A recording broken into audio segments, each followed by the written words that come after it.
എന്താ രണ്ടാമത് ഉണ്ടാക്കാമെന്ന് വിചാരിച്ചപ്പോഴാണ് നമ്മൾ ഇൻസ്റ്റാഗ്രാമിൽ വൈറലായിട്ടുള്ള മുട്ട മസാല ഉണ്ടാക്കാമെന്ന് വിചാരിച്ചത് കേട്ടോ. ഒരു പാനിൽ വെച്ച് എണ്ണ ഒഴിച്ച് ചൂടായപ്പോൾ അതിലേക്ക് 2 വെളുത്തുള്ളി മൂപ്പിച്ചതും സവാള, പച്ചമുളക്, വേപ്പില എല്ലാം കൂടെ ഇട്ടൊന്ന് മൂത്ത് വരുന്ന സമയം കൊണ്ട് നമുക്ക് 2 മുട്ട പൊട്ടിച്ചൊഴിക്കാം.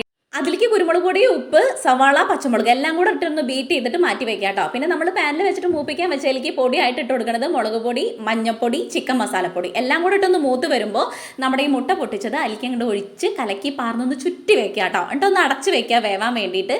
ആ സമയം കൊണ്ട് ഒരു 2-3 സെക്കൻഡ് കൊണ്ടൊക്കെ അതൊന്ന് റെഡി ആയിട്ട് വരും. അപ്പോൾ നമ്മൾ തിരിച്ച് മറിച്ചിട്ട് കൊടുത്തു കഴിഞ്ഞാൽ നമ്മൾ അടിപൊളി മുട്ട മസാല റെഡി ആയിട്ടോ.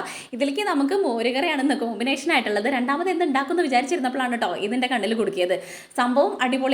ഞാനിതാ ഫുഡൊക്കെ എടുത്ത് നമുക്ക് ഉച്ചയ്ക്ക് കഴിക്കാൻ വേണ്ടിയിട്ടുള്ള ചൂടുള്ള ചോറും മോരുകറിയും നാരങ്ങ അച്ചാറും നമ്മുടെ മുട്ട മസാലയും എല്ലാം കൂടെ എടുത്തിട്ടാണ് കേട്ടോ നമ്മളിന്ന് ഫുഡ് കഴിക്കാൻ വേണ്ടിയിട്ട് പോണത്. ഇൻസ്റ്റഗ്രാമിൽ കണ്ടപ്പോൾ തൊട്ട് ഉണ്ടാക്കണമെന്ന് കൊതി തോന്നിയൊരു സാധനമായിരുന്നു കേട്ടോ. എപ്പോഴും അങ്ങനെ വിട്ടുപോകും. നമ്മളിവിടെ മുട്ട മസാല പുഴുങ്ങിയിട്ടൊരു സംഭവമാണ് ചെയ്യാറ്. ഇങ്ങനെ നമ്മൾ ഇതുവരെ ചെയ്തിട്ടില്ല കേട്ടോ.